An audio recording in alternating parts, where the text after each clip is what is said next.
So this will be a little tutorial on how to remove your weather strip or poser moulding or window seal. It depends what you want to call it. In our trade we call it a poser moulding. You will need to remove the door mirror to get this off, so go check out how to remove the door card and the door mirror if you want to remove this. So they're quite easy really. You've got to put your trim tool around the back or a flat blade screwdriver and twist. It does help with the window down. And then you literally grab hold of it and twist it towards the front.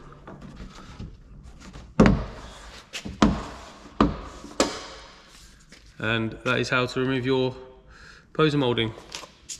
Hope this little tutorial helped. Please like and subscribe.